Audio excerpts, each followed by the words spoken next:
Welcome to another edition of Carroll 360. Today we have a unique opportunity. We've been invited to the world headquarters of Joseph A. Bank here in Hampstead, Maryland. And we'll be joined shortly by Mr. Neil Black, who is the Chief Executive Officer and President of Joseph A. Bank. Well, Mr. Black, first of all, I'd like to thank you for allowing us in to Joseph A. Bank and to see the facility. Can you tell us where are we right now? Well, first of all, thanks for coming in to talk to us. Right now we're in our showroom inside our merchandising office. And this is just a little room in which we put all of our current season product, and we put it together on tables and racks to look at it to see how it will fit on fixtures in the store. So it gives us an idea, and we can play with things here before they get out to the store, and we give them directions then on how to set it up in the store. Mr. Black, could you give us a little history of Joseph A. Bank and also how they came to be here in Hampstead? Joseph A. Bank is an old Maryland company, established back in 1905, and in Baltimore City. And through the years, it went through many changes in ownership, including a stint being owned by Quaker Oats. It's been a public company, it's been a private company. And in the late 90s, a new management came into the company as a public company in order to try to grow the company to a nationwide company rather than just a mid-Atlantic company. During the stint after Quaker Oats, the offices for the company used to be in Owings Mills, and we had the warehouse here in Hampstead, which was formerly a piece of the Black & Decker property.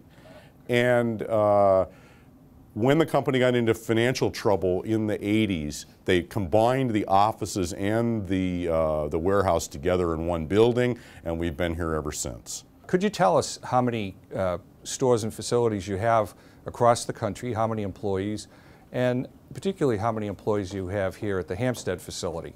We're up to, in fact, this week we just opened our 600th store nationwide. That's a little under 400 stores opened by this current management team since 1999. So it's a tremendous amount of growth for the company. We've got a little over 7,000 employees nationwide right now. That's at the peak for the holiday season. In the middle part of the year, it's between 5,000 and 6,000. But a little over 7,000 right now, and about 900 of those, or give or take a few, work here in the Hampstead facility, both in the corporate office and the warehouse. As a major company here in Carroll County, and particularly the largest employer in Hampstead, can you share with us your feelings or how you perceive the relationship between Joseph A. Bank and local government? Well, we're happy to be here in Hampstead, and we have a nice relationship with the community and also in Carroll County. They've been good to us during our growth, helped us accomplish some things that we wanted to get done, and of course a lot of our associates here in the building live right here in the community. So you know, we feel like we're a part of this community, and we're happy to be here. Mr. Black, we'd like to know what the future holds for Joseph A. Bank here in Carroll County, in Hampstead, and particularly nationwide. We think there's at least 800 stores in our future, so we've got another 200 stores to go on top of that 600 that are out there, and that means more warehouse space, more people to manage all of the manufacturing and procurement of that inventory, and I think that is you know, the growth that's going to happen here in Hampstead. We have some additional space in the other buildings that used to be Black & Decker here, and those buildings have room for us to grow, and of course we always have jobs available here at Joseph Bank, and we think the future's bright in Carroll County and in Hampstead.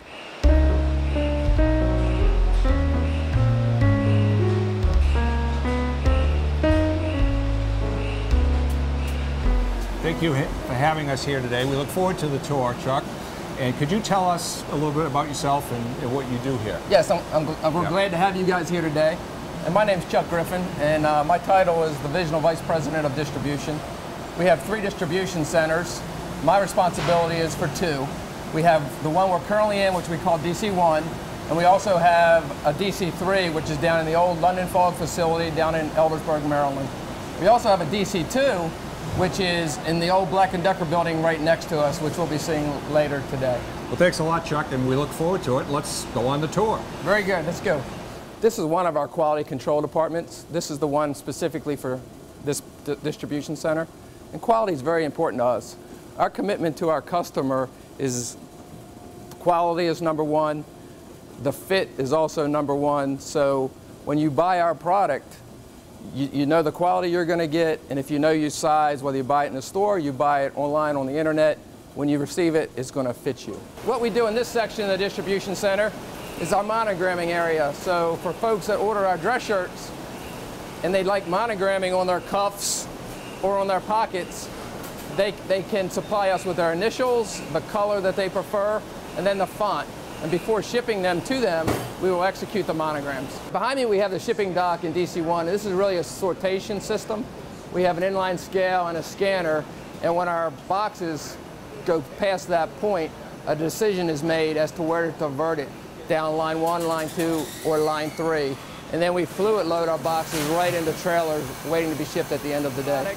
At the adduction point, the system knows which store it is to be delivered to, and then the product travels around in these orange trays, and then it's delivered to the proper store lane. At that point, the folks scan the lane, scan the product, and basically that is how we build our carton contents, and that's how the store eventually will know what product is in transit to them. Behind me, we have one of our 5 national tailoring centers, and these centers basically, most of our stores have a tailor in them, but due to volume, they can't keep up with all the alterations that need to be done.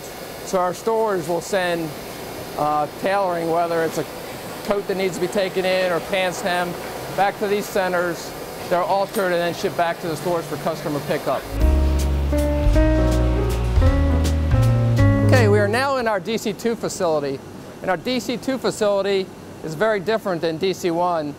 It's where all our hanging comes in. So all of our suits, our blazers, our sports coats, our dress trousers, our outerwear, our top coats, all come into this building hanging. They're all process hanging, as you can see in our back. They actually pretty much go out of this building hanging. Behind me is some of our located inventory for our tailored product. And one of our pillars of success is to be in stock. So it's important to us when a consumer needs something that we have it to provide to them. Something that we have that's unique to our DC2 and our hanging facility is we have several monorails in this building that basically run the circumference of the building. So we're able to load trolleys of product on the monorail. There's an addressing system on each one of the trolleys. The system then will deliver the trolley of product into the specific zone that it needs to go to. Behind me, we have one of our 2 hanging sorters. It's almost exactly the same concept as the tilt tray sorter. The only difference is this product's hanging. So instead of going into a tray, it goes on a hook.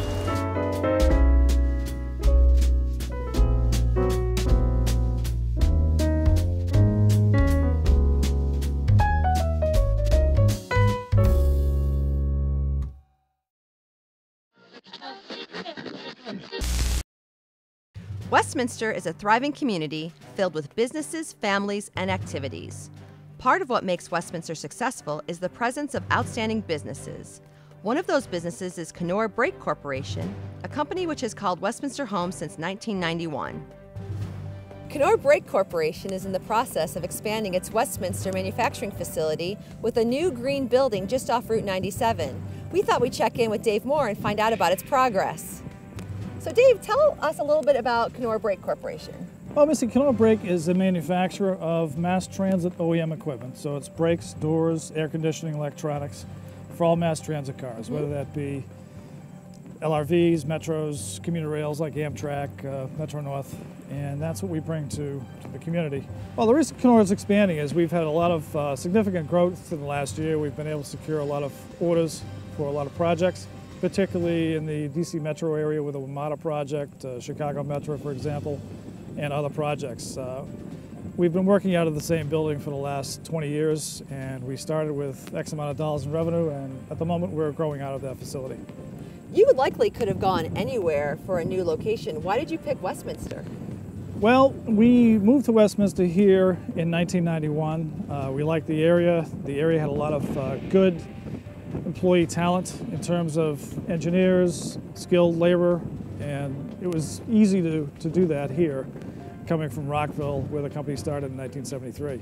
It was really a concerted move by a lot of agencies, the State Economic Development, Local Economic Development, the Industrial Development Authority, whose property we bought here. In addition to that, they were very helpful in getting a lot of the red tape pushed out of the way, things like that. Great. We keep talking about it being a green building. What does that mean exactly? Well, being a green building is part of the LEED, low emission efficient design by the Green Building Council. And what that involves is state-of-the-art building materials, trying to keep all the materials local in terms of where the product comes from. For example, all the concrete is local, the steel is local. In addition to that, it's all about saving energy. So all of the parking lot lights that you see around here are LEDs. They're high efficiency lights that will be put in. On the roof, we have roughly 900,000 watts of solar panels that are going up there. Wow. It'll be one of the biggest rooftop applications in Maryland, so we're pretty proud of that. And we're using all organic materials inside. The carpets, for example, don't have any chemicals in it. We'll use a lot of local materials. Typically in a move where a company goes down south, you tend to lose a lot of your key employees, whether that be manufacturing, engineering, program management, sales. So we made the decision for a lot of reasons to stay here, and I believe it's the best choice we made. We've come in the shipping entrance and we're now in the warehouse area. This back section of the building is warehouse. Beyond that is production. In the center you see a two-story level. Those are going to be offices. And this is a European design where the offices for the production managers are in the center of the building, in the middle of the production area. The mezzanine level will be first and second floor offices. They run through the center of the building and run back to the front of the building where administrative offices will be. And to connect those two, there is a bridge called a sky bridge, which is open to the production area at the second level. What we're standing in right now is the front production area of the building.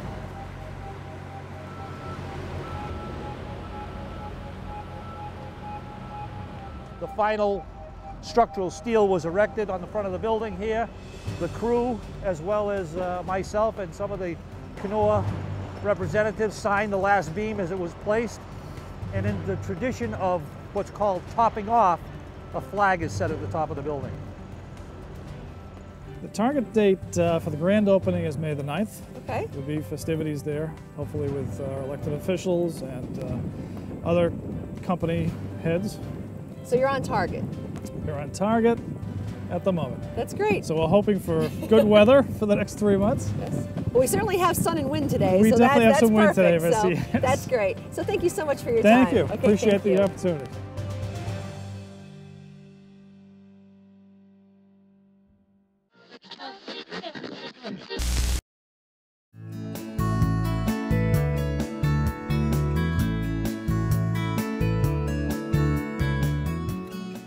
Nexion Health Management is a skilled nursing facility company that operates 40 facilities in 3 states, Colorado, Louisiana, and Texas.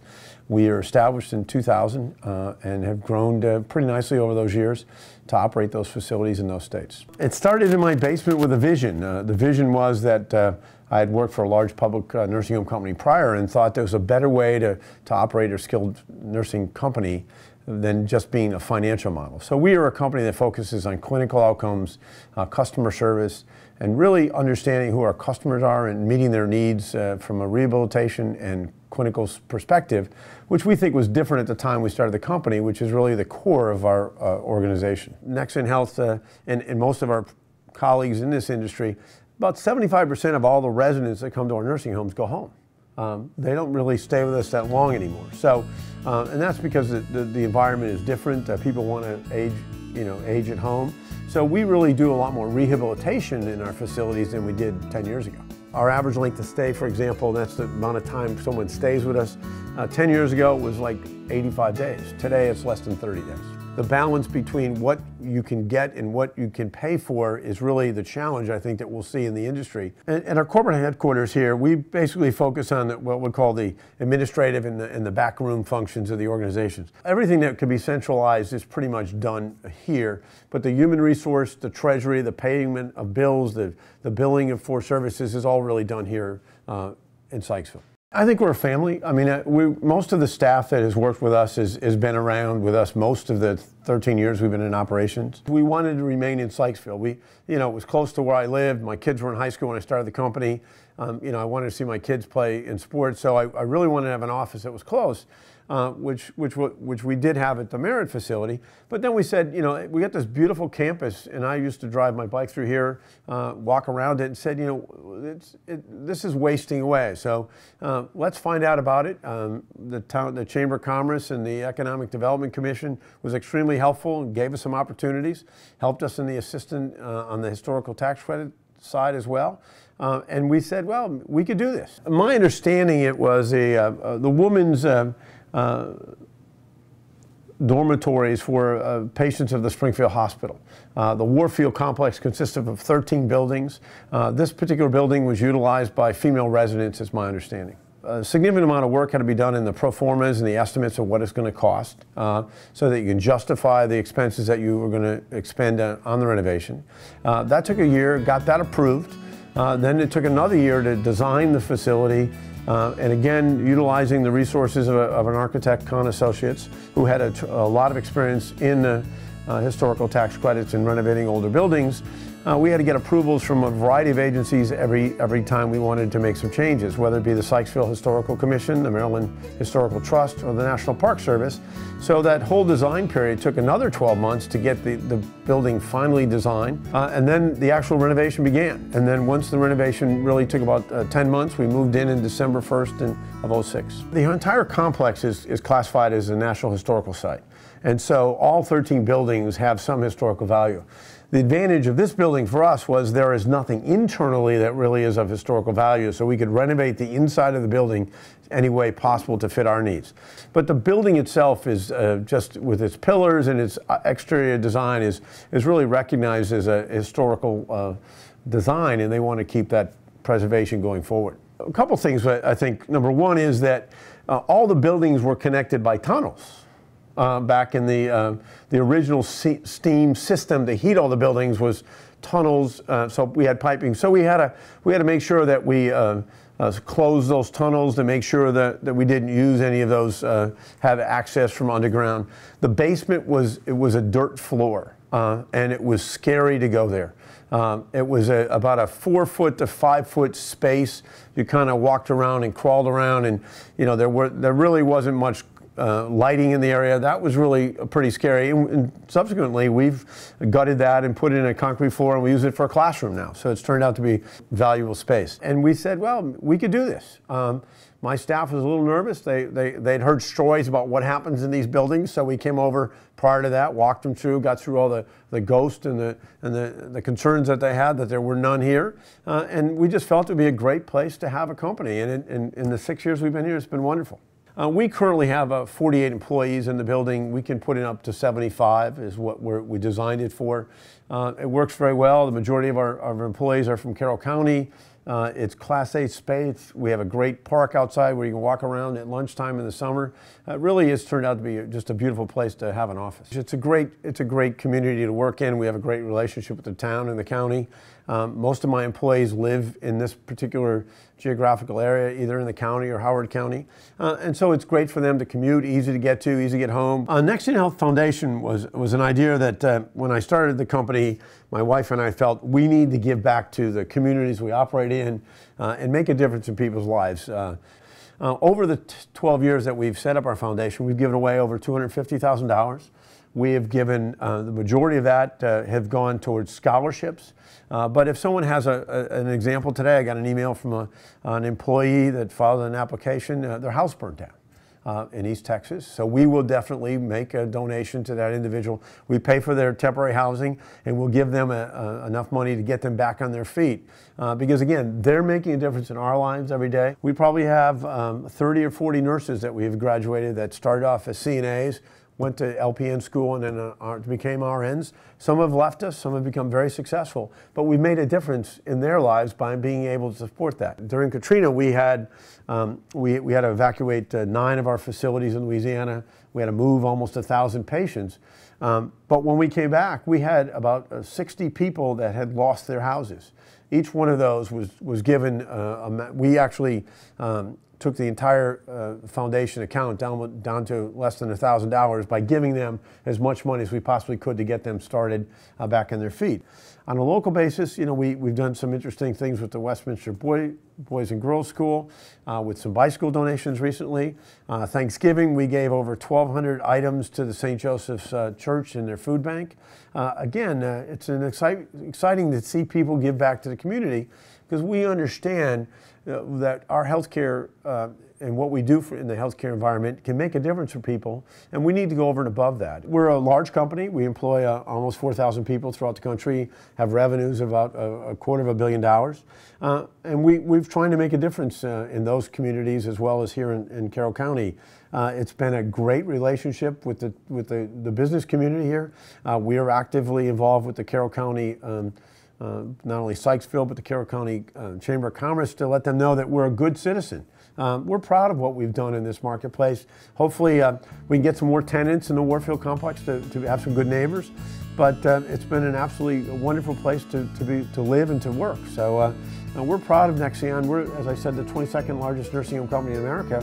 And people don't really know who we are. We kind of stay below the radar, and that's good. But we like to focus and be a good quality operator. If people ask me about Nexion, you know, they know that if you talk to the communities we operate in, they would say we're good community citizens. And I think we're a great community citizen here in Sykesville.